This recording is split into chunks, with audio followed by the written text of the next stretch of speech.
हाँ जी। तो आज अपने एक नया टॉपिक लेंगे, राजस्थान के लोकगीत।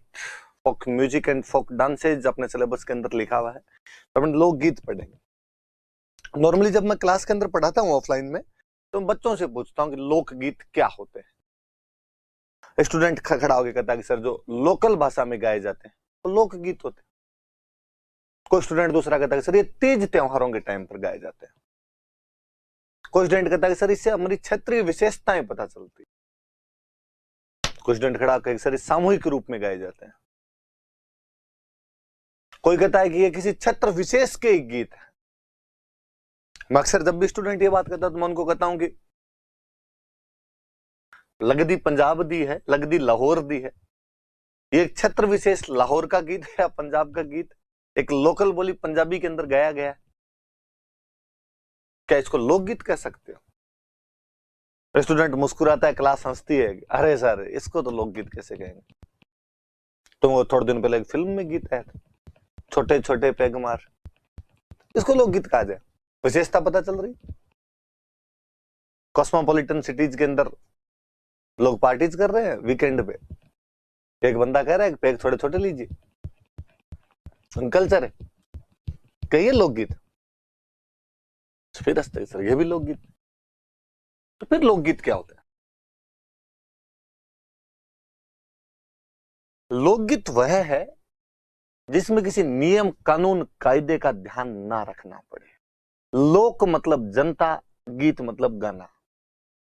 किसी सामान्य मनुष्य द्वारा गाया गया किसी भी राग के अंदर जो गीत है वो लोकगीत है। एक होता है गीत, एक होता है संगीत। संगीत में लय, ताल, छंद, आलाप, सब चीजों का ध्यान रखना पड़ता है। सारे गामा पादा निसी का क्या स्वरों का क्या अनुपात रहना चाहिए, क्या कर्म रहना चाहिए, इनका ध्यान रखना पड़ता है। जिन अंदर इन चीजों का ध्यान ना रखना पड़े वो लोकगीत है। बहुत सिंपल सी परिभाषा मैं अक्सर क्लास के अंदर लिखवा दिया करता हूं कि मानव मन की सहज अभिव्यक्ति, simple expressions, human being,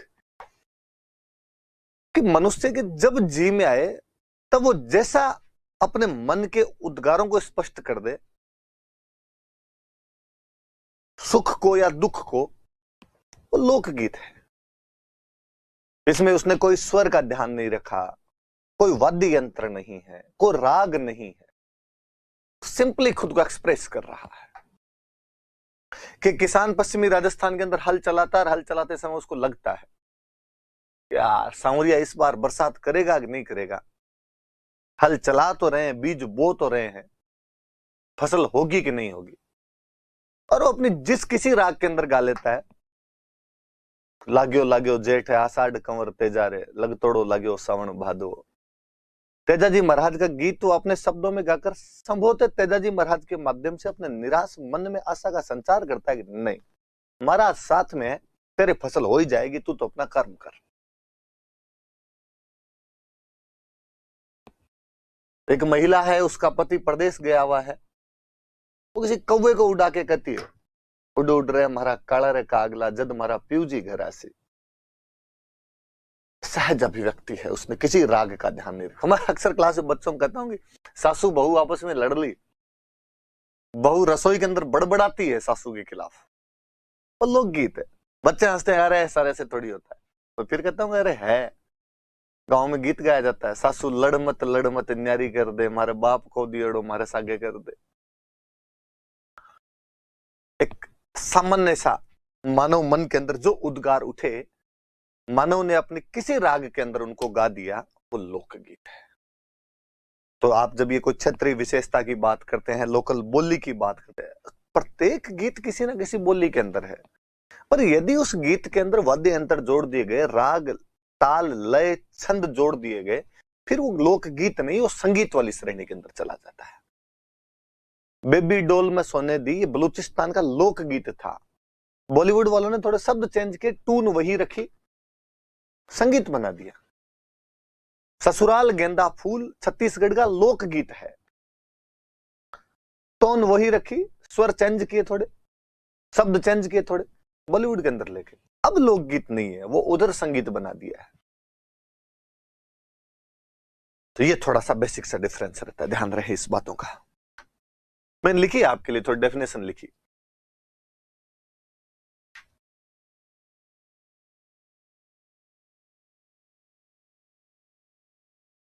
definition कहती है कि जन सामान्य के स्वाभाविक उद्गारों का प्रतिबिंब ही लोकगीत है।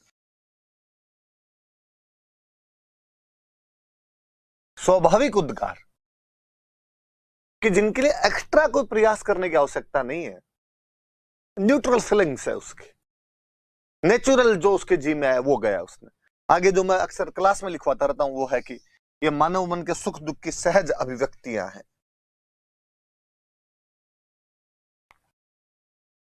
कि मानव का मन किस प्रकार से अपने आप को अपने सुख या दुख के अंदर, दोनों चीज, सुख या दुख में खुद को कैसे एक्सप्रेस कर देता है, वो लोकगीत है।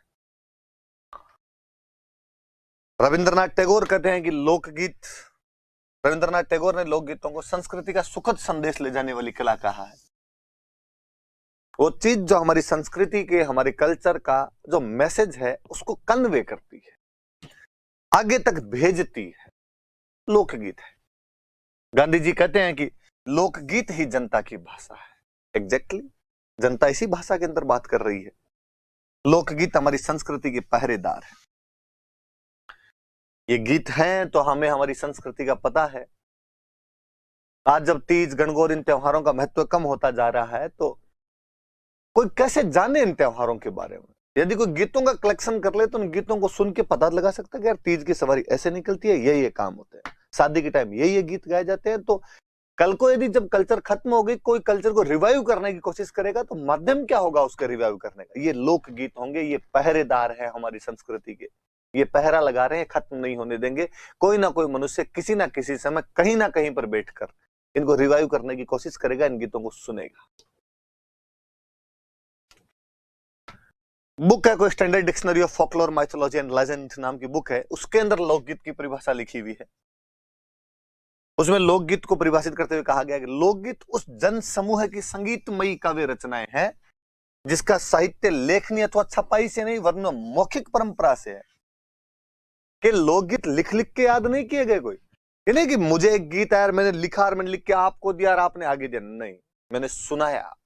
वो मौखिक परंपरा है, वोकल ट्रेडिशन है हमारे। मैंने सुनाया, फिर आगे किसी ने याद किया, फिर आगे याद किया, आगे याद किया, पीढ़ी दर पीढ़ी, पीढ़ी दर पीढ़ी। आज भी वही बना बनी घुड़चड़ी गाए जाते हैं। शादी के अंदर जो बना बनी वाले गीत है, कहीं कुछ भी चेंज नहीं हो रहा। सरदादियां वही गा रही थी, परदादियों, दादियों ने, मम्मी ने वही गाया, अगली पीढ़ियां भी वही गाती रहेगी। वो मौखिक परंपरा है, अविरत संबंध रहता है उनका मौखिक परंपरा, रुक नहीं रही है, कंटिन्यूटी है उसके अंदर, निरंतरता दिखाई देती है उनमें। हम कहते हैं कि राजस्थान के लोकगीतों को 3 भागों में बांट सकते हैं।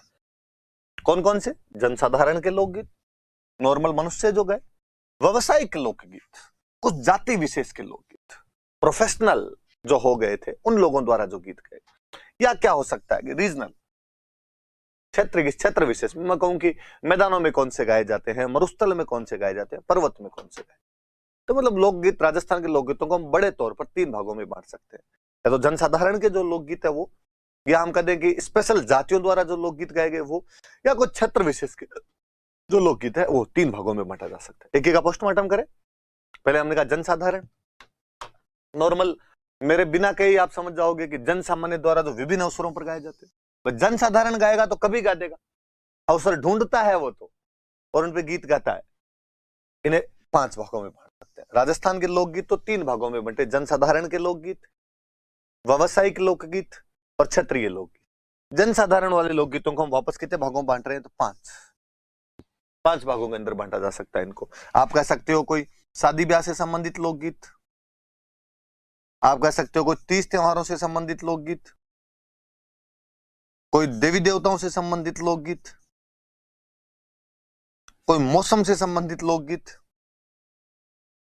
और जो बच गए वो इनमें किसी में नहीं आए उनको मान लो। तो जनसाधारण के लोकगीतों को आप 5 भागों में बांट सकते हैं। 5 भाग कौन कौन से वे? तो कहा संस्कार, शादी ब्याह, सगाई, जच्चा बच्चा, ऐसा कोई लोकगीत हो संस्कार संबंधित, त्योहार, तीज, गणगौर, रक्षाबंधन, होली, दिवाली, इनका जो भी गीत है वो त्योहार है। तेजाजी महाराज के, जीण माता का, गोगा जी महाराज का, पाबूजी महाराज का, ये जो गीत है धार्मिक है। सावन के, फागण के ये जो गीत हैं ये ऋतु है, इनमें किसी में नहीं आए और बच गए वो विविध है, मिसलेनियस। हम 5 भागों में बांट सकते हैं, एक एक का फिर देखते हैं। हम कहते हैं पहले संस्कार संबंधित लोकगीत, नाम से ही दिमाग में रह जाएंगे। थोड़े प्रकार वगैरह ध्यान में रखना कौन कौन से। सगाई, सगाई के टाइम जो गाया जाए, सगाई अपने आप।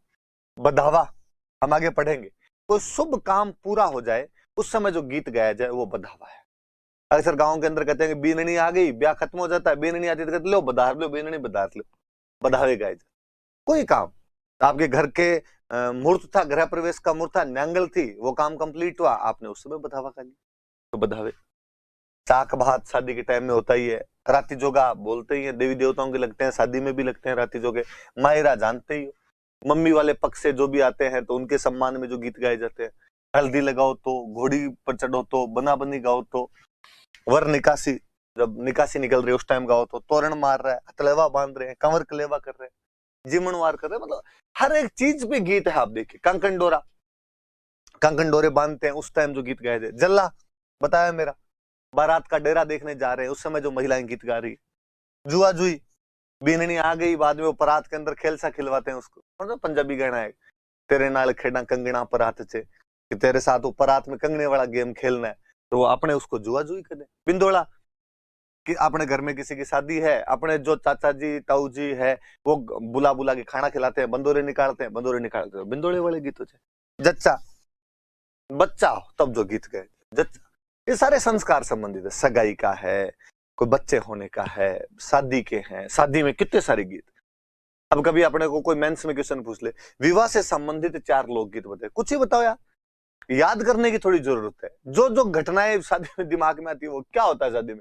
चाक भात होता था चाक भात, और क्या होता मायरा लेके आते मामा जी तो मायरा, और क्या होता दूल्हा घोड़ी पे बैठता है तो घोड़ी, दूल्हा दुल्हन होते हैं तो बन्ना बन्नी, घोड़ी पर बाद बीन घर से बाहर निकलता तो वरनिकासी, महिलाएं बारात का डेरा देखने जाती है तो जल्ला, वो कंकन डोलडे मानते हैं तो कंकन डोरा, वो कंगने वाला खेल खेलते हैं तो जुआ जुई। याद थोड़ी करने ही अपने आप के अंदर। और मुझे लगता है ये भी कोई याद करने बैठे तो फिर राजस्थान का होने का मतलब क्या रहा। थोड़ा सा दिमाग लगा ले अपने आप में, घटनाएं आसपास की चित्रित हो जाएगी दिमाग के अंदर। दूसरा है त्योहार संबंधित लोग। त्योहार कौन से हो सकते हैं, तीज, गणगौर, ये सब त्योहार है। रसिया, होली पे जो गीत गाए जाते हैं, रसिया, होरी, होरी, होली वाले गीतों को। धमाल, जगाड़ी साइड में धमाल ही गाए जाते हैं। अब होली वाला सीजन शुरू होने वाला है तो अब धमाल गाए जाएंगे, खूब सारे धमाल गाए जाएंगे। तीज, गणगौर, रसिया, होली, धमाल। मुझे 2 और याद है, दीपावली पर मेवाड़ साइड के कोई गीत है, एक गीत का नाम है हरणी, एक गीत का नाम है गढ़लो। मेवाड़ के अंदर दीपावली पर गाए जाने वाले गीत है हरणी और गढ़लो, बाकी तो आपको पता चल ही रहे अपने आप। ऋतु संबंधित लोकगीत, फागण के अंदर गा लो। अब ये इनको आप उधर भी मान लो, बोले इधर मान लो, एक ही बात। फागण के गीत, सियाले के गीत, 12 मासा, 12 अलग अलग महीनों पे, चैत पे गाओ और बैसाख पे गाओ और किसी पे गाओ, बोले चैती गाओ। कजली, भादवे वाला जो होता है कजरारा मौसम रहता है, कजल। चौमासा, बरसात की ऋतु में जो 4 बरसात वाले महीने होते हैं, आषाढ़ से कार्तिक वाले, चौमासा। पपैयो, पपैया बोलता है इन दिनों में तो पपैयो। बदली, बादल कोई कहते हैं मोर। ये सावन के गीत अपने आप में, बरसात के टाइम गाए जाने वाले गीत है। ऋतु संबंधित लोकगीत हो गए। धार्मिक लोकगीत हो गए, बताया था लांगुरिया, कैला देवी के जो गीत गाए जाते हैं वो लांगुरिया। तेजाजी महाराज वाला गीत में भी बता ही रहा था, लोग देवियों के गीत गाओ चिरजा है, लोग देवताओं के गीत गाओ सारजस है। ये बात बताई भी आपको। मिसलेनियस, अब जो कोई बच गए वो मिसलेनियस। शेखावटी साइड के अंदर ऊंट के गले का एक आभूषण होता है गोरबंद, वो गोरगन जब बनाया जाता है तब लड़कियां गीत गा लेती, गाया तो चराउंती में गोरबंद गुंथियो, भैंसा तो चराउंती में पोयो पोयो राज। अब इस गोरबंद को किस में लेके जाओ, क्या धार्मिक है कि नहीं, क्या संस्कार का है कि नहीं, क्या ऋतु संबंधित है कि नहीं, तो फिर किस में मानोगे आप इसको। तो कहा मिसलेनियस में पटको यार, अलग ले जाके छोड़ दो इनको, तो ये मिसलेनियस हो गए। इंडोनी, सिर पे इंडिया इंडोनी बोलते हैं, कोई भारवार लेके आते, मटके वटके लेके आते तो इंडोनी लगाया करते थे, हमारा 1.25 लाख री लूम गम गई इंडोनी। अब इस इंडोनी पे गीत तो बना दे। आप लोगों की क्रिएटिविटी देखिए यार, हर चीज पे गीत बनाए। इंडोनी को भी पूछ रहा है यार कोई आदमी, उस पे भी गीत बनाए जा रहे हैं। हमारे छेल भवर को कांगसियो पणियारिया ले गई रे, कांगसिये पे गीत। कांगसिया गीत है। गोरबंद मैंने बताया आपको। महिला पानी लेने जाती है, पति उसका यहाँ पर है नहीं, पति बाहर गया हुआ है, तो दूसरा आदमी उससे बातचीत करने का प्रयास करता है। पतिव्रता नारी है, बोलती नहीं है उससे। पिणी हारी है तू हंस हंस बोल, मीठी मीठी बोल, बातां थारी रह जैसी। वो बात नहीं करती है, उस पर गीत बना दिया हमने, पनिहरी बना दिया। लूर ओल्यूं, किसी की याद आए गाया जाए, सपना आए, हिचकी आए, जैसलमेर की राजकुमारी थी मूमल। कुर्जा एक पक्षी होता उस पे बना दिया। काजल पे गीत बना लिए। कौवा एक पक्षी होता उस पे गीत बना लिए। बच्चों के गीत, मछली जल की रानी है, बोल मेरी मछली कितना पानी है, बच्चों के गीत है ना आपने। जादू टोने से संबंधित कामण गीत। बीन जब बन जाता है तो बीन को कहते हैं भाई इसको जादू टोने से बचाना जरूरी है। दूल्हे को जादू टोने से बचाने के लिए जो गीत गाए जाए, कामण। कामिनी मतलब सुंदर महिला होती है। हम कहते हैं भूतनी जो होती है वो सुंदर होती है, और बीन के पीछे भूतनी लग सकती है, तो कामण गा दो भाई, ताकि कोई कामनी उसके पीछे नहीं लगेगी। ये गीत हो जाए अपने आप। ये इसमें तो जितने आप पटक सको वो सारी की सारी पटके जा सकते, बाकी आप देख लो। संस्कार वाले हो गए, ब्याह शादी वाले, त्योहार वाले हो गए, तीज गणगौर होली दिवाली। ऋतु वाले हो गए, फागण चैती सियाड़ो चौमासा। धार्मिक हो गए, तेजाजी महाराज, हरदस तिरजा, लंगूरिया, ये सब, और बाकी सब बच गए, इसके अंदर डाल दो। व्यावसायिक लोकगीत। देखो एक सिंपल सी बात लिखिए, राजस्थान में कई जातियों ने राजतंत्रों के समय, कई जातियों ने राजतंत्रों के समय संगीत को एज ए प्रोफेशन एडॉप्ट कर लिया था। उनका भाई हमारा तो काम ही गाना बजाना, हम तो कलाकार हैं। इन जातियों ने अपने आश्रयदाता राजा महाराजा तथा सामंतों की प्रशंसा में गीत गाए। अब जब उनका व्यवसाय ये था तो कोई ना कोई तो सुनेगा। राजा महाराजाओं का टाइम था, सुनता कौन? राजा महाराजा और सामंत। और जो आपका ग्राहक है उसके पक्ष में तो बोलना पड़ेगा ना आपको। तो उन्होंने सारे गीत राजा महाराजा और सामंतों के उसमें गाए, अपने आप उनकी प्रशंसाओं में गाए, तो वो गीत। अब वो कौन कौन सी जातियां थी जिन्होंने, हम पढ़ते हैं खूब सारी जातियों के नाम, ढोली, मिरासी, लंगा, कलावंत, भाट, राव, जोगी, कामड़, वैरागी, गंधर्व, भोपे, भवाई, राणा, कालबेलिया, कथिक, कितने कितने नाम। मुझे याद है 2012 के मेंस में क्वेश्चन पूछ लिया था, राजस्थान की कुछ संगीत जीवी जातियों के नाम बताइए। लो साहब कितनी पड़ी, जितनी याद रहे उतनी बोलो बोले। हमने कहा इन गीतों में, अब चूंकि व्यावसायिक थे तो अब इनमें राग वगैरह आने शुरू हुई, कौन सी राग का प्रयोग करना है, कौन सी करनी, कई राग आती है। मांड हम पढ़ेंगे आगे। देश, सोरठ, सौराष्ट्र साइड की जो थी सोरठ हो गई अपना। मारू, परज, कलिंगड़ा, जोगिया, आसावरी, बिलावल, पिल्लू, खमाज। अब हालांकि मैं तो खुद भी संगीत का इतना कोई जानकार नहीं, तो मुझे नहीं पता है राग कौन कौन सी होती है, पर अपने नाम तो याद कर लेना। ये जरूर मांड, देश, सोरठ, मारू, ये तो जानते ही है, ये अपने इस साइड की जो थी उनके ये नाम थे। बाकी आसावरी, बिलावल, पिल्लू, खमाज। कभी प्री में कोई सिंपल क्वेश्चन पूछ ले, आसावरी, बिलावल, पिल्लू और खमाज क्या है? संगीत की रागें हैं, इतना तो याद रह जाए कम से कम। वरना क्वेश्चन दे, ग्रासिया महिला के नाक के आभूषण, बाड़मेर जिले के 4 गांव, राजस्थान की मूंग की किस्में और संगीत की 4 रागें, तब याद रहेगी यार संगीत की रागें। ये थोड़ा सा याद करने वाला था, मैंने डाला। व्यावसायिक जातियों द्वारा युद्ध के समय गाए जाने वाले वीर रसात्मक गीत सिंधु और मारू रागों पे गाए जाते थे। ये मेरा यूं बचपन में कहानियां पढ़ते समय खुद सुना गया। जब सिंधु राग बजता था तो युवाओं की भुजाएं फड़का करती थी, योद्धा लड़ने के लिए तैयार हुआ करते थे। यार सिंधु राग बज गया, इसका मतलब लड़ाई शुरू हो गई। तो सिंधु और मारू राग जो है वो वीर रस के गीत है, युद्धों के समय बजाए जाते हैं। क्षेत्रीय लोकगीत नाम से पता चलता है। राजस्थान को बेसिकली आप 3 क्षेत्रों में बांट सकते हो, या तो पश्चिम वाला मरुस्थल पड़ा है, या ये मेवाड़ वागड़ वाले पहाड़ पड़े, या अपने जयपुर और ये आसपास की जो जमीन है ये मैदान पड़ा है। तो 3 प्रकार के गीत हो गए, मरुस्थलीय गीत हो गए, पर्वतीय गीत हो गए और अपने मैदानी गीत हो गए। मरुस्थलीय क्षेत्र कौन सा? बाड़मेर, जैसलमेर, बीकानेर, जोधपुर। गीत कौन से? गुर्जा, पक्षी होता, अभी हम और पढ़ेंगे, पीपली, रतन राणो। अमरकोट का एक सामंत था रतन सिंह, राणा रतन सिंह नाम करके, अंग्रेजों के खिलाफ बगावत कर देता है। हालांकि अंग्रेज बाद में इसको पकड़ के फांसी लगा देते हैं। उसके पक्ष में गीत बनाया गया। रतन राणा एकर तो अमराणा घुड़ लो फिर, एक बार फिर अमरकोट आके जा रतन राणा। तो रतन राणो वाला गीत हो गया। अमरकोट मैंने बताया था किसी टाइम अपना पार्ट था मारवाड़ का। मुम्मल, घुघरी, केवड़ो। सिंपल कोई आपसे कभी पूछेगा मुम्मल, घुघरी, केवड़ो आदि गीत कौन से क्षेत्र के गीत है? मरुस्थलीय क्षेत्र के लोकगीत। नाम याद करने इनके। देखो कितनी जोरदार बात है। उन्मुक्त वातावरण की वजह से, खुला वातावरण पड़ा था, दूर दूर तक कुछ था नहीं अपने यहाँ पर। लोकगीत ऊंचे स्वरों वाले, लंबी धुन और अधिक स्वर विस्तार वाले होते हैं। 3 बातें सुनना आप, ऊंचे स्वर, लंबी धुन और अधिक स्वर विस्तार। आप नोटिस करना, आपने पश्चिमी राजस्थान के ज्यादातर गीतों में, ये होली के टाइम वाले मुझे याद आते हैं, गीत गाते तो लंबी टेर लेते उसकी, खूब यूं लंबा खींचते उसको, मगर यार दूर दूर तक मिनक तो होते नहीं थे, तो जितनी ऊंची आवाज में गा सकते थे उतनी ऊंची आवाज में गाते, लंबे स्वर खींचा करते थे। मतलब वो मेरे को एक गाना याद आता है, लक्ष्मण के तीर लग जाता है, तो अब वहां पे वो सब बैठे हुए राम जी के साथ वाले, और कि क्या किया जाए क्या नहीं किया जाए, तो सिंपल लाइन है, लिछमण करे बाण लग्यो शक्ति, पर उसमें खींच लिछमण, तो उसको लिछमण को इतना लंबा खींच लेते, लग्यो रे, तो उसको लंबा यूं खींच लिया करते।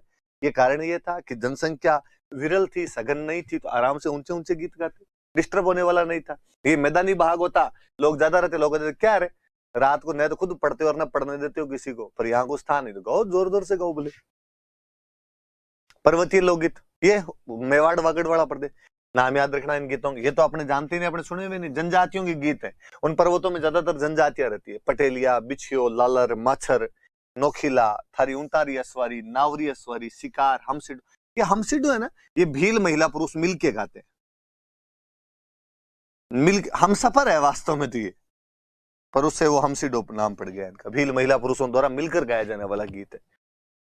इनमें सामूहिक लोकगीतों का प्रचलन ज्यादा है, जनजातियां है इनमें, जनजातियों में कलेक्टिविटी ज्यादा रहती है हमेशा, तो वो हमेशा सामूहिक लोकगीत होंगे, इनमें जनजातीय लोकगीत ज्यादा। अब कोई आपसे पूछ ले कि मेंस में पूछ ले कि राजस्थान के पर्वतीय क्षेत्र के गीतों की दो विशेषताएं बताइए, आप बता दो। इनमें सामूहिक गीतों की सामूहिक गीत अधिक है और इनमें जनजातीय गीत अधिक होते हैं। उदाहरण बता दो चार, पटेलिया, बिछियो, लालर। और पिछले 2 सालों में तो इन पटेलिया, बिछियो, लालर को तो आरपीसी क्या पीछे पड़ी है यार, हर तीसरे चौथे एग्जाम में उठा के पूछा है पटेलिया, बिछियो, लालर क्या है, वाद्य यंत्र है, गीत है, फलाने क्षेत्र के या कौन से क्षेत्र के ये लोकगीत है, ऐसा कोई क्वेश्चन पूछा हुआ है, याद करना इन सब चीज। मैदानी लोकगीत, जयपुर, कोटा और जयपुर के आसपास वाली अलवर वाला संभाग है, जो इधर जो ज्यादातर गीत है वो या तो भक्ति वाले गीत रहे या श्रृंगार रस के गीत, भक्ति और श्रृंगार रस।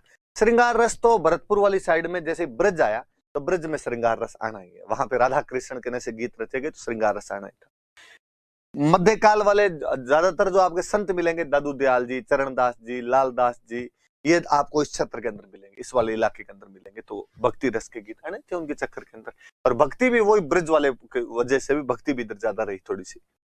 अब लिखा हुआ एक लाइन, इस प्रकार लोक संगीत की दृष्टि से राजस्थान एक समृद्ध प्रदेश है, ऑब्वियस सी बात है, हम सब जानते हैं। लिखा है कि from the point of view of रस, रस की दृष्टि से the maximum number of songs of श्रृंगार रस, हमारे सबसे अधिक गीत है तो श्रृंगार रस से। श्रृंगार रस मतलब नायक नायिका, हीरो हीरोइन के कोई गीत होंगे तो वो हमेशा श्रृंगार रस के गीत होंगे। In which there is more description of disconnection, जिनके अंदर मिलन नहीं है, कनेक्शन नहीं है, डिस्कनेक्शन है, वियोग दिखाई देता है हमारे गीतों के अंदर। कारण कि अपने यहाँ पे खाने के दाने होते नहीं थे, आदमी कमाने के लिए बाहर जाना पड़ता था, आदमी कमाने के लिए बाहर गया, लुगाई पीछे बैठी कागली उड़ाती बापड़ी और क्या करती, तो बस वो गीत मिलेंगे आपको, बिछोह के गीत, वियोग विरह के गीत मिलेंगे आपको। लिखा है कि जिसमें वियोग श्रृंगार का वर्णन अधिक मिलता है, जिसके पीछे कारण यहाँ पुरुषों के जीविक उपार्जन अथवा व्यापार आदि हेतु प्रदेश गमन की प्रवृत्ति है। श्रृंगार रस के बाद सबसे ज्यादा श्रृंगार रस, उसके बाद शांत रस मतलब ये धार्मिक वाले, और उसके बाद वीर रस। तो कोई पूछ लेगी रस की दृष्टि से राजस्थान में सबसे अधिक गीत किसके, श्रृंगार रस के। श्रृंगार रस के क्यों है, क्योंकि उनके अंदर वियोग दिखाई देता है, कमाने के लिए या अब व्यापार करने के लिए बाहर जाया करते थे, तो वो जो वियोग के गीत है वो मिलेंगे आपको।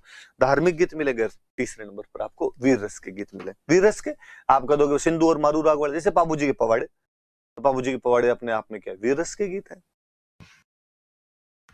अब थोड़े गीत बताए हुए कौन कौन से गीत हैं, कौन कौन से नहीं, वैसे तो आप जानते ही हो, मैं मोटे मोटे से एक बार बता दूं। केसरिया बालम अपने राजस्थान का राज्य गीत है, स्टेट सॉन्ग ऑफ राजस्थान। गाने की जो स्टाइल है वो मांड गायन शैली है। अभी हम पढ़ेंगे मांड गायन शैली क्या है। इसमें पत्नी प्रदेश गए अपने पति को वापस बुलाती, इसमें क्या अपने सब गीतों में प्रदेश गए पति को वापस बुलाती। केसरिया बालम आओ नी पधारो हमारे देश, तो लुगाई के लिए तो केसरिया बालम पति है उसका, वो तो अब आ जाओ, खूब कमा लिया, वापस आ जाओ अपने। पर देखिए गीत कितना फेमस हुआ कि हमारे राजस्थान के टूरिज्म डिपार्टमेंट का तो लोगो ही बन गया अपने आप में, पधारो हमारे देश। और पधारो हमारे देश कहते ही आपके दिमाग में भारत के किसी भी कोने के अंदर कोई मनुष्य खड़ा, उसके दिमाग के अंदर राजस्थान आ जाएगा। तो ये गीत तो हमारी पहचान बना अपने आप में, तो राजस्थान का राज्य गीत होना ही था। मोरियो, मुझे बड़ा जोरदार लगता है गीत कि ऐसी लड़की द्वारा गाया जाने वाला गीत है जिसकी सगाई हो गई पर शादी होनी बाकी है, संबंध तय हो चुका है पर शादी होनी अभी बाकी है। तो भाई इसका लड़की से क्या संबंध? हम कहते हैं कि मोर बरसात की ऋतु में पीऊ पीऊ बोलता रहता है कि पानी बरस तो मैं पीऊं। तो लड़की मोर को कहती है कि मोर प्लीज ये पीऊ पीऊ बोलना छोड़ दे, मेरी सगाई हो रखी है, तू जब पीऊ पीऊ बोलता है मुझे पिया की याद आती है, तो मोरिया पीऊ पीऊ की बोली छोड़ दे। और मुझे और जोरदार लगता है कि उसने कहा कि तू बोलता भी गलत टाइम पर है, मोरिया आज सौ बोले और ढलती रात को। अरे ये नींद खराब की, अब सारी रात बदलते रहे करवटे, हम वाली फीलिंग लेनी पड़ेगी फालतू में, इसलिए प्लीज तू ये गीत मत गा। ये उन टाइम की बातें जब व्हाट्सएप नहीं हुआ करते थे, आजकल व्हाट्सएप है तो आजकल मोरिया नहीं गाने पड़ते। तो ऐसी लड़की द्वारा गाया जाने वाला गीत जिसकी सगाई तो हो चुकी है लेकिन विवाह होना बाकी है, तो उसको तो मोरिया की पीऊ पीऊ भी बुरी लगी भाई। कुर्जा पक्षी होता है, परदेसी पक्षी था, अपने वालों को इतना पता था कि बाहर से आता है, अपने वालों को यह भी पता था कि अपना पति भी बाहर गया हुआ है। तो जब ये पक्षी बाहर का है, पति बाहर गए हैं, तो इसके साथ पति के पास में संदेश भेज दिया जाए। तो महिला कुर्जा पक्षी के माध्यम से अपने पति के पास संदेश भेजती है। उड़ती कुर्जलियां संदेशों मारी लेती जाई जेरे, कि कुर्जा तू जा रही है तो जाते हुए मेरा संदेश लेके जाना। ये बात अच्छा, ये तो साइबर ने ये तो काट देना, ये तो कोई काम की बात नहीं है, लिख दी होगी इन्होंने। अब बाकी महिलाओं ने कहा भाई हम तो कुर्जा के माध्यम से संदेश भेज देगी। भील महिलाओं ने कहा कि ना ना ना साहब, अपने तो व्हाट्सएप आज चलाया जाए, निकल चलाया जाए, प्राइवेसी इश्यू, प्राइवेसी मैटर्स, अपने सिग्नल ज्वाइन करेंगे, देखो सीधी सी बात है। तो उन्होंने कहा हम तो तोते के माध्यम से संदेश भेजेंगे। तोते को लोकल लैंग्वेज में बोलते हैं सुओ। तो भील महिलाएं तोते के माध्यम से अपने पति के पास संदेश भेजती है, सुवटियो उडियो उडियो डोडो डोडो जायो मारो सुवटियो, और मारो सुवटियो तो छोटी ननंद को वीर। सुनना बात, महिला उसको देवर मान रही है तोते को कि तोता तू मेरे ननंद के वीर, मतलब मेरे देवर के समान है। उसकी लाइनें तो मुझे कई जोरदार लाइनें लगती कि यार क्या कल्चर बताती है वो अपने। उसमें एक लाइन आती है सुबह वाले गीत में, तो कि जो धरने जाई जे तो सुआ यूं कही जे थारे गोरी धरने चूनड़ी रो चावराज, कि जोधपुर जाए तो मेरे पति को कहना कि मुझे चूनड़ी के कपड़े अच्छे लगते हैं इसलिए वहां से लाया जाए। हम जब हस्तकला पढ़ेंगे तो हम पढ़ेंगे कि राजस्थान में चूनड़ी का प्रिंट सबसे अच्छा कहां मिलता था, जोधपुर। हम सदियों से उस गीत को गा रहे हैं कि पहले भी वो जोधपुर में अच्छा मिलता था, आज भी चूनड़ी का प्रिंट सबसे अच्छा तो जोधपुर मिलता है। तो ये दो अलग याद रखना। नॉर्मल महिलाएं तो कुर्जा, उनका व्हाट्सएप वो है, इधर इन्होंने कहा अपने सिग्नल है, इनका सुवटी है। भील महिलाओं का कागा मैंने बता ही दिया, कौवे को उड़ाते हैं, ये तो बचपन में अपने किए हुए।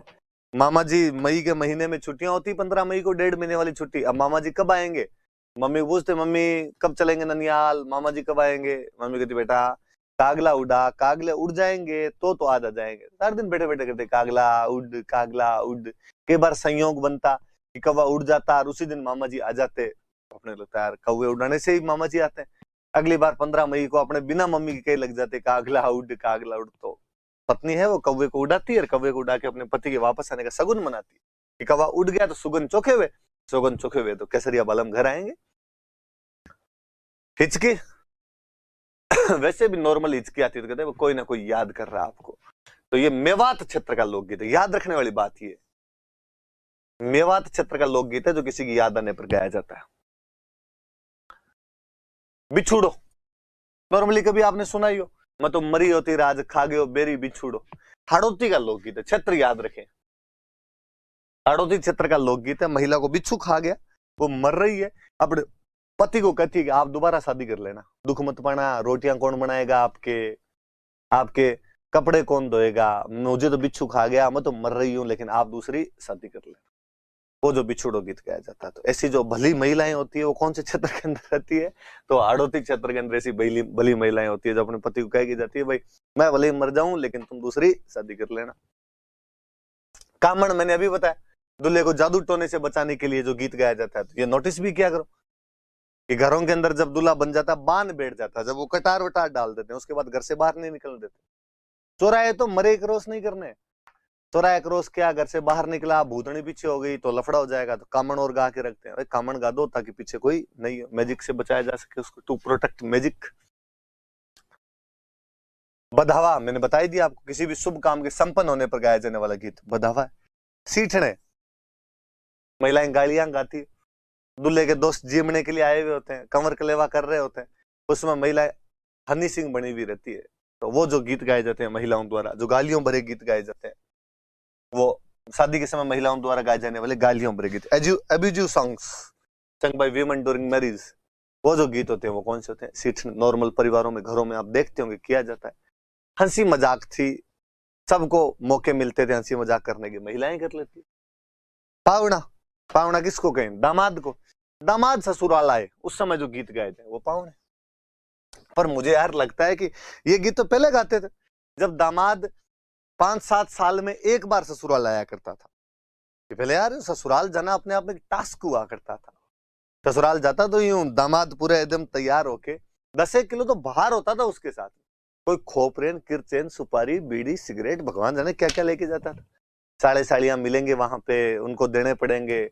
गांव भर की महिलाएं इकट्ठी होती, उसके सम्मान में गीत गाए जाते, और वो भी ठरके से बाहर बैठा रहता, किसी से बात नहीं करता। जवाइयों के ठरके अलग हुआ करते थे। अब जवाई रसोई में तो खड़ा रहता है, सासू से बात करता रहता है, कौन पावने गाए उनके? मुझे लगता है 5-7 बार के अंदर तो सासू बाकी ससुराल वाले पावने से इतने फेमिलियर हो जाते हैं कि रसोई में खड़े वो सासू भी कह देती होगी, लो लसन तो छोड़ लो, की काम तो करो, आयडा हो जद। तो उनके तो पावने आज गाए जाए, कल गाए जाए। इसलिए लड़कों, अपने तो कभी कभी ससुराल जाना ताकि पावने गाए जाए, वरना पावने गाने बंद हो जाएंगे। और लड़कियों से भी क्यों हमेशा नहीं लेके जाने, लो हमारे गांव चलो, हमारे गांव चलो, क्या लेके जाना गांव में अपने? जवाई कभी कभार जाए तो वैल्यू बढ़ती है उस बंदे की। जोरावा, ये जोरावा है, जोरवा लिख दिया इन्होंने ना, जोरावा। अभी मैं ये बता रहा था आपको, पिछला कौन सा है, हिचकी, मेवात क्षेत्र का लोकगीत जो किसी की याद में गाया जाता है। एग्जैक्टली इसको जैसलमेर कर दो, मेवात को रिप्लेस कर दो वहां से।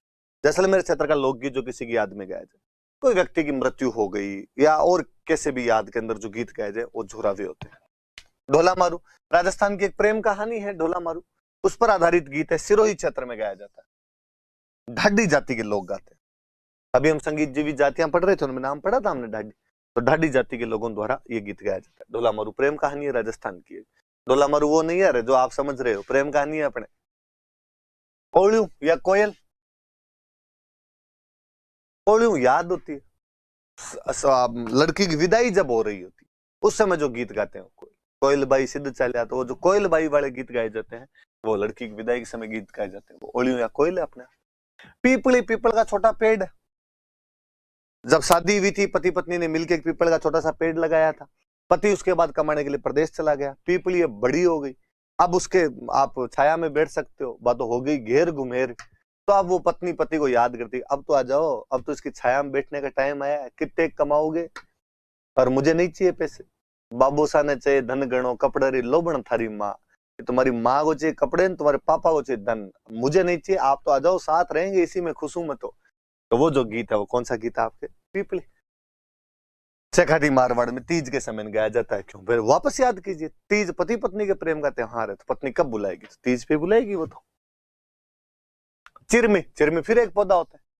एक लड़की है ससुराल के अंदर गई हुई है, पीहर वाले याद ही नहीं कर रहे, लेने के लिए नहीं आ रहे, उस चिरमी के माध्यम से अपने मन की व्यथा वो उद्गार प्रकट करती है। चिरमी बाबूसारी लाडली, वाकई तो खुद के लिए कह रही होती कि मैं मेरे बाबूसा की लाडली, तो चिरमी को माध्यम बना के जो गीत बोलती है चिरमी हो गया अपने आप। हमसिडो मैंने बताई दी, भील महिला पुरुषों द्वारा मिलजुल कर जो गीत गाया जाता है हमसिडो। गोरबंद मैंने बताई दी, ऊंट के गले का आभूषण होता है, इसे जब बनाते हैं तो उस समय गीत गाया जाता है। शेखावटी का, ये थोड़ा याद रहे। पनियारी मैंने बताई दिया, पानी लेने जाने वाली पतिव्रता महिला का गीत है। ये अपने मुख्य मुख्य से बड़े बड़े गीत हो गए। हमने गीतों के प्रकार पढ़ लिए, पहले गीतों की परिभाषा पढ़ ली, फिर मुख्य मुख्य गीत पढ़ लिए। प्रकार वाली चीजें थोड़ी देखना, ढंग से देखना, पूछी जा सकती। लोक गायन शैलियां, किन लोक गीतों के आधार पर कुछ लोक गायन शैलियां बन गई अपने, जैसे पढ़ते हैं कौन कौन से? जैसे मांड, मैं अभी बात कर रहा था, केसरिया बालम मांड गायन शैली में गाया जाता। अपने जैसलमेर वाले इलाके को 10वीं शताब्दी के आसपास वाले टाइम में मांड कहते थे। अच्छा, जैसलमेर साइड में जो फोक म्यूजिक स्टाइल डेवलप हुई उसका नाम ही मांड हो गया।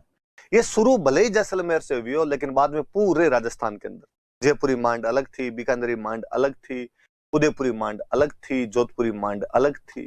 तो मांड गायन शैली जैसलमेर से शुरू हुई थी, क्योंकि इस क्षेत्र का नाम ही क्या था, जैसलमेर था, इसलिए गायन शैली का नाम भी क्या पड़ गया, मांड ही पड़ गया इसका। बस सिंपल सी बात, जो कालांतर में पूरे राजस्थान में लोकप्रिय, लिख लेना बोले, जयपुरी मांड, बीकानेरी मांड, उदयपुरी मांड, जोधपुरी मांड। और याद कर लो आप तो, शरद पूर्णिमा या रास पूर्णिमा को जोधपुर के अंदर मांड महोत्सव या मरु महोत्सव का आयोजन किया जाता है, सॉरी मारवाड़ महोत्सव या मांड महोत्सव।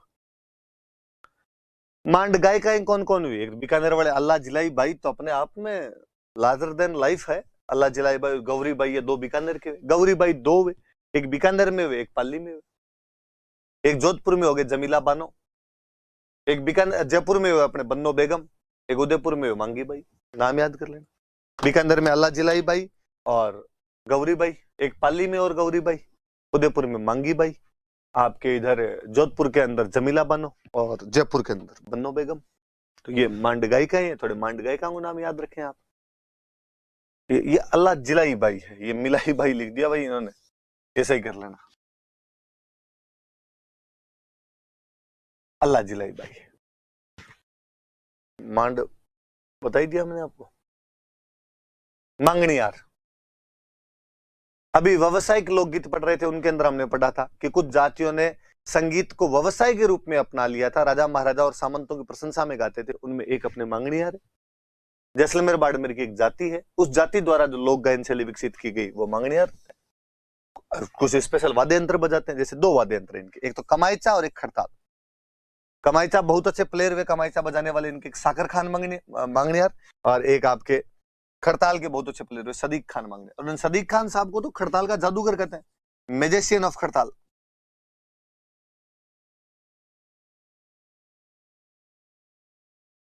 खड़ताल का जादूगर कहा जाता है इनको।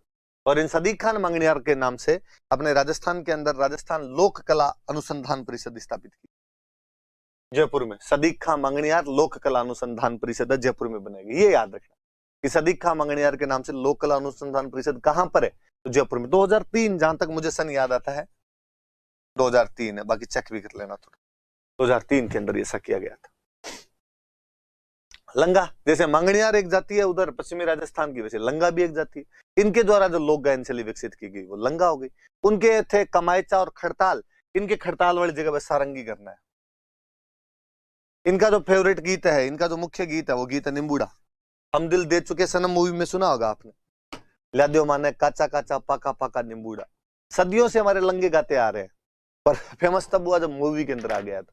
एक प्रेग्नेंट महिला है, वो प्रेगनेंसी का जो खबर है वो पति को देना चाहती है, शर्म करती है, सीधे सीधे बोल नहीं पाती कि मैं प्रेग्नेंट हूं, तो अपने पति को कहती है भाई मुझे खट्टी चीजें ला के दो, मेरा खट्टी चीजें खाने का मन कर रहा है, संकेत है कि मैं इस समय प्रेग्नेंट हूं। तो लाद्यो माने काचा काचा पाका पाका निम्बूडा, तो जो निम्बूडा वाला है वो लंगे गाते हैं। तो लंगार मांगणियार दो जातियां जैसलमेर बाड़मेर की, उनके द्वारा लोक गायन शैली विकसित की। आगे एक तालबंदी, औरंगजेब मुगल बादशाह बना, औरंगजेब ने संगीत पर रोक लगा दी, म्यूजिक बैन कर दिया। उसने कहा इस्लाम में संगीत हराम है, और यदि किसी ने म्यूजिक बजा दिया ना, देख लेना मैं उल्टा कंठ वापस डाल दूंगा तुम्हारे म्यूजिक को। इसलिए मथुरा वाले इलाके में खूब साधु संत रहते थे, वो अपने भरतपुर साइड में आ गए, भरतपुर, करौली, सवाई माधोपुर, अलवर, इन क्षेत्रों के अंदर आ गए। और उन साधु संतों द्वारा, मथुरा वाले साधु संतों द्वारा जो लोक गायन शैली अपने इस साइड में विकसित की गई, उसी का नाम तालबंदी है। नगाड़ा बजाते हैं, सिंपल सी बात है। ब्रज क्षेत्र के साधु सन्यासियों द्वारा विकसित लोक गायन शैली जो राजस्थान के भरतपुर, करौली, अलवर, सवाई माधोपुर आदि क्षेत्रों में लोकप्रिय क्यों आए थे? औरंगजेब ने उधर संगीत पे बैन लगाया था। इनका जो मुख्य वाद्य यंत्र होता है वो नगाड़ा होता है। जैसलमेर को मांड कहते थे, इसलिए वहां वाली मांड गायन शैली पूरे राजस्थान में फैल गई। लंगा मांगणियार जैसलमेर बाड़मेर की दो जातियां उनके द्वारा की गई। तालबंदी जो है ब्रज क्षेत्र वाले साधु संतों द्वारा की गई। सिंपल सी बात है। लो संगीत घराने पढ़ लेते हैं अपने तो। जब लोकगीतों में वाद्य यंत्र जोड़ दो आप, लोकगीतों के अंदर आप राग, ताल, छंद, लय जोड़ दो तो संगीत बन जाता है। और एक कोई संगीत, एक कोई गीत मैंने गाया, एक कोई स्टाइल मैंने कोई डेवलप की, अब मेरे बाद मेरा चला, उसके बाद उसका चला, उसके बाद उसका चला, उसके बाद उसका चला, कंटिन्यूटी बन रही है, वो घराना है। तो संगीत और घराना जब कंटिन्यूटी बन जाए, लगातार बन जाए, तो उसको घराना कहते हैं।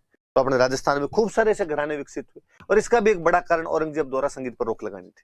मुगलों ने जब संगीत पर रोक लगाई तो वो जितने कलाकार थे उनको आश्रय अपने राजस्थान के अंदर मिला, उनकी पीढ़ी दर पीढ़ी वो यहां पर चलती रही, तो संगीत घराने विकसित हो गए। जैसे सबसे अच्छा तो अपने जयपुर घराना, शुरू करने वाले थे मनरंग। 3 चीजें पढ़ेंगे जब किसी घराने में, एक तो घराना कौन से संगीत के घराने है, फाउंडर कौन कौन थे उनके, और एक बाद में मुख्य कलाकार कौन बने, अन्य कलाकार को अच्छा हुआ तब तो पढ़ लेंगे, नहीं हुआ तो कोई बात नहीं।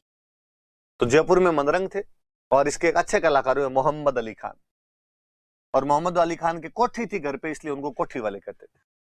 मुझे लगता है कि यार मोहम्मद अली खान साहब को कोई रास्ते में मिलता है, कहता है मोहम्मद अली खान साहब यार गाना सुना दो, और वो कहते आओ कभी कोठी पे, तब कोठी आ जाओ सुना देंगे। उनकी हवेली होती तो हवेली पे बुला लेते, अब वो कोठी पे बुलाया करते थे। जयपुर वालों की एक ब्रांच थी जो चली गई थी पटियाला,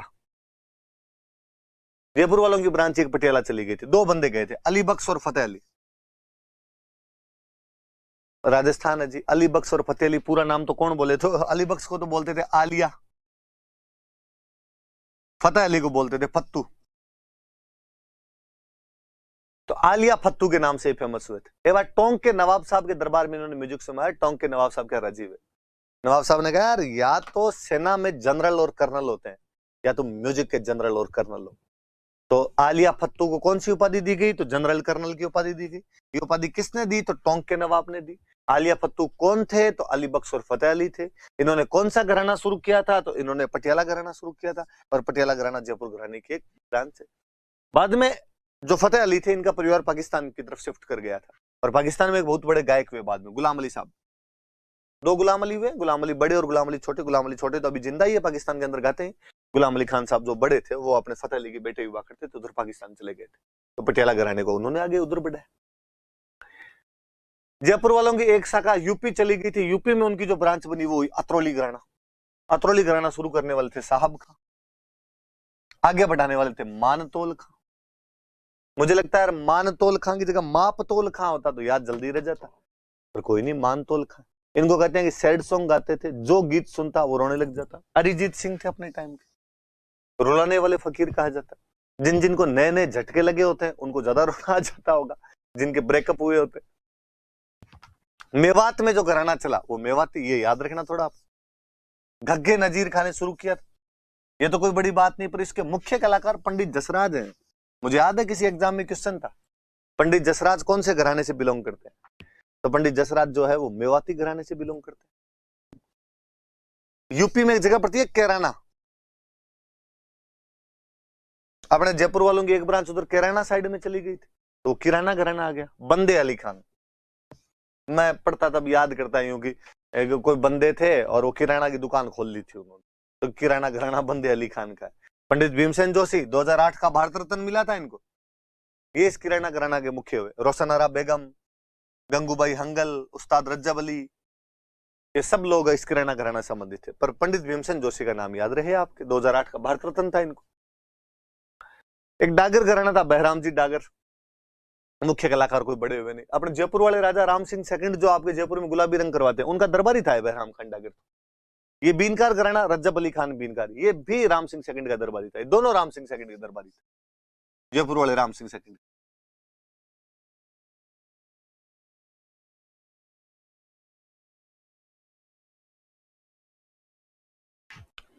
अल्लादिया खान साहब वो एक, उन्होंने अपने नाम पे घराना चला दिया, तो अल्लादिया खान का घराना हो गया। किशोरी अमोणकर अब तो मर गई, 2 साल पहले मर गए, मराठी गायिका थे बहुत बड़े, कई घरानों से जुड़े हुए थे, पर वो बेसिकली अल्लादिया खान के घराने के थे। तानसेन वाले परिवार को, तानसेन जी अकबर के टाइम थे, फिर जहांगीर शाहजहां के टाइम में तो प्रश्रय मिलता रहा, औरंगजेब ने उनको भगा दिया वहां से, वो अपने जयपुर आ गए थे। तानसेन जी के परिवार का जो घराना था वो सैनिया घराना हुआ, शुरू किया था सूरत सेन ने, आगे मुख्य कलाकार हुए अपने अमृत सेन उसके। रंगीला घराना, नाम ही रमजान खान, मियां रंगीले बोलते थे इनको, इसलिए इनका नाम रंगीला घराना हो गया। ये भाई संगीत के मुख्य मुख्य घराने, नाम याद करने हैं, प्री के अंदर कोई पूछ लेगा, मेंस में तो नहीं पूछे, प्री के अंदर पूछा जा सकता है। पानी वाली बोतल देना। तो प्री में कोई पूछ ले तो आप आंसर कर लेना इसका।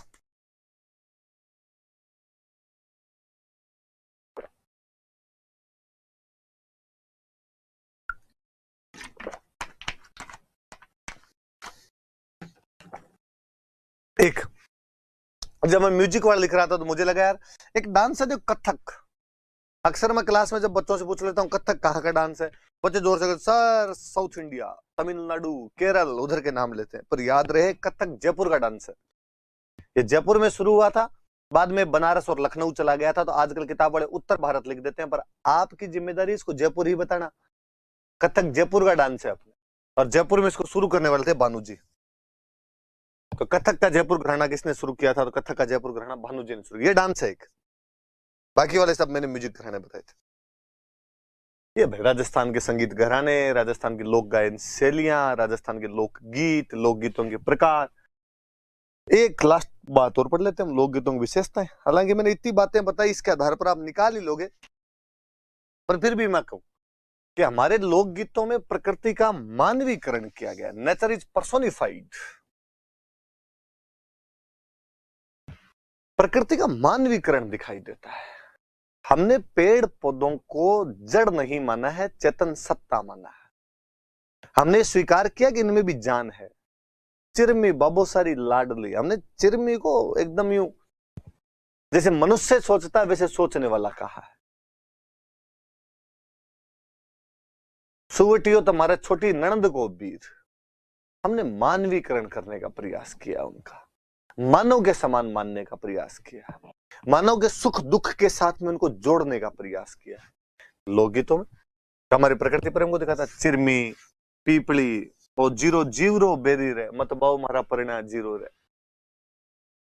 ये गीत हमारे लोकगीतों में पशु पक्षियों को पारिवारिक सदस्य की तरह माना गया है। अभी मैंने बताया, सुवटियो तो छोटी ननद को वीर, चिरमी बाबूसारी लाडली, कागा, कुर्जा, सुवटियो, सब गीतों के अंदर जो जैसे कोई पारिवारिक सदस्य हो वैसे बात करते हैं हम इन गीतों। सामाजिक मान्यताओं का पता चलता, ऑब्वियस सी बात, सामाजिक मान्यताएं तो पता चलेगी। ये बना बनी, जुआ जुई, कांकन डोरा, ये पता चल रहा है ना कि आप ये सब मनाते हो, तभी तो उनके गीत गाते हो। जल्ला की बारात का डेरा देखने महिला जाती थी, तो जब भी कोई जल्ला सुनेगा तो पता चलेगा। मुझे जल्ले वाले गीत की तो बहुत अच्छी लाइन लगती है। जल्ले वाले गीत में एक लाइन है, कोई छींटा मैं तो छींट भली मुल्तानी रे। आने वाले टाइम में शायद लोग भूल जाएंगे, पर गीत बताता रहेगा कि छींट का कपड़ा सबसे अच्छा मुल्तान में मिलता था, मुल्तानी छींट सबसे अच्छी आया करती थी, उससे अच्छा छींट का कपड़ा कहीं नहीं मिलता था। गीत बता रहा है ना, आपकी सामाजिक मान्यता, आपके परिधानों की जानकारी दे रहा है वो। हमारी संस्कृति एक पीढ़ी से दूसरी पीढ़ी में हस्तांतरित होती, ऑब्वियस सी बात जो मैंने शुरू में बताई। और इसका तो मैं गजब का उदाहरण दूं आपको, मैं शायद बताया भी होगा किसी क्लास के अंदर। कई साल पहले की बात है, जयपुर में राजस्थान यूनिवर्सिटी के अंदर एक हंगरी के प्रोफेसर आए हुए थे, बर्ने, डॉक्टर बर्ने, बर्ने नाम करके प्रोफेसर आए हुए थे। और डॉक्टर बर्ने कहते हैं, हंगरी के प्रोफेसर थे, और उन्होंने ऐसा कहा कि मैं या मेरे पूर्वज, जो अपने पूर्वजों की बताते हैं, मेरे जो पूर्वज थे वो राजस्थान से हंगरी गए थे, और बहुत पहले 8वीं शताब्दी के आसपास राजस्थान से हंगरी चले गए थे, और हम राजस्थान के राजपूत हैं। तुम्हारे पास क्या उदाहरण है ऐसा? तो उसने कहा कि यार हमारा सरनेम ये है,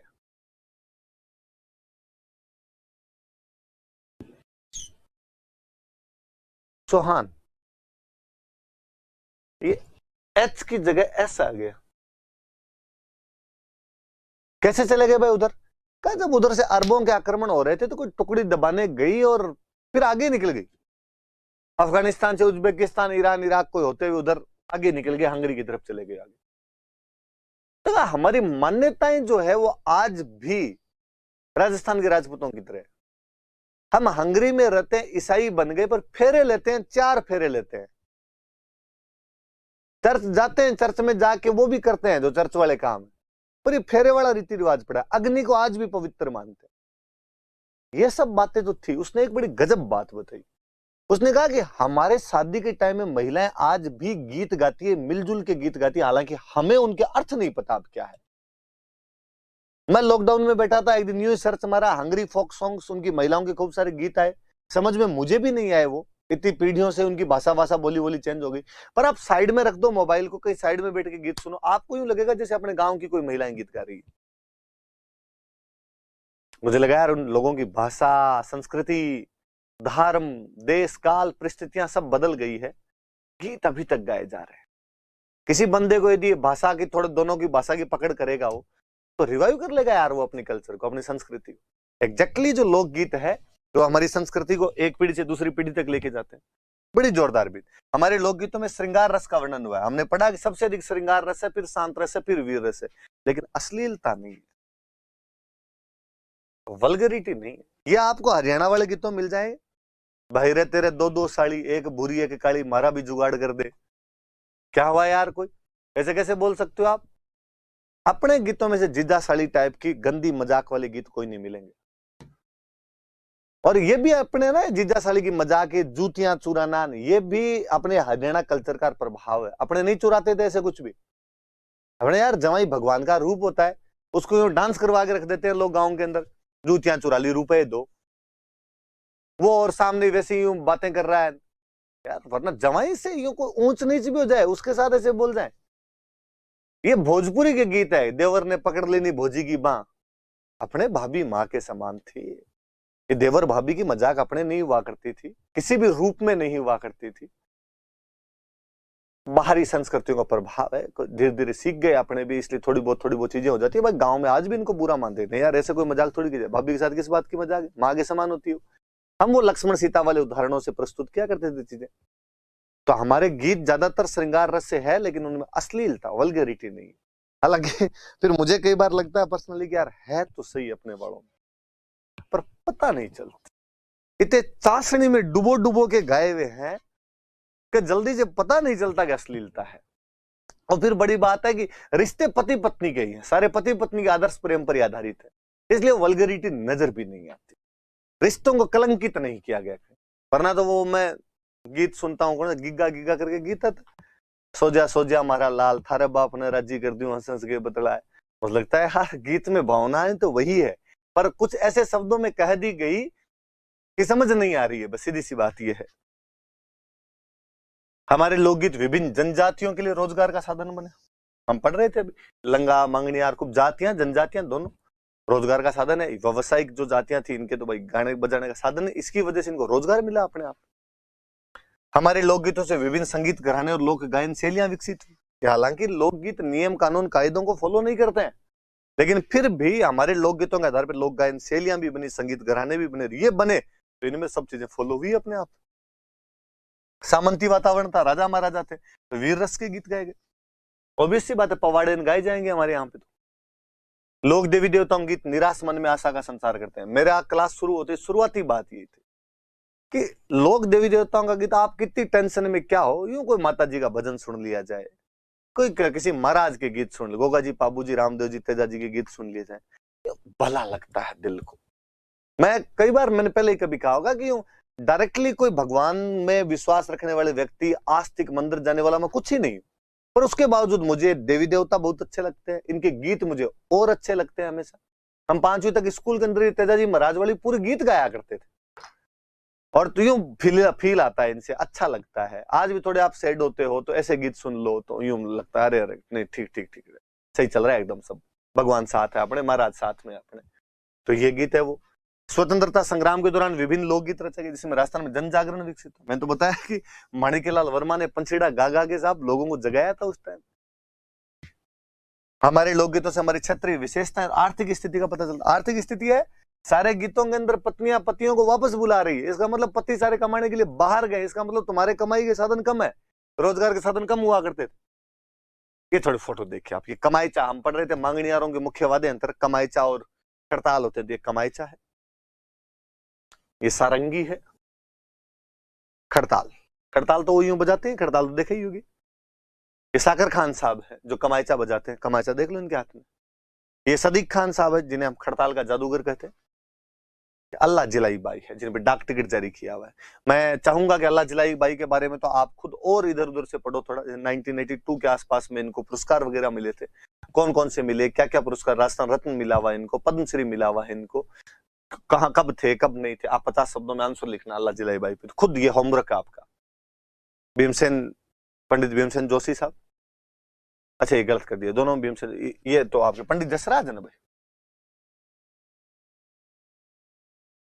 ये पंडित जसराज, ये पंडित भीमसेन जोशी है आपका। ये भाई आपके लोकगीतों वाला चैप्टर, क्या क्या चीजें, लोकगीतों की परिभाषा, लोकगीतों के प्रकार, लोकगीत, लोक गायन शैलियां, म्यूजिक घराने और लोकगीतों की विशेषता, पूरा चैप्टर पढ़ लेना। प्री मेंस में कहीं ना कहीं कुछ ना कुछ पूछा जा सकता है। लास्ट में लोकगीतों की विशेषताएं 10 पॉइंट है आराम से। फिर मैं कहना चाहूंगा 10 अंतिम नहीं है, आप और सोचना, जो भी आपके दिमाग के अंदर है वो भी जोड़ना।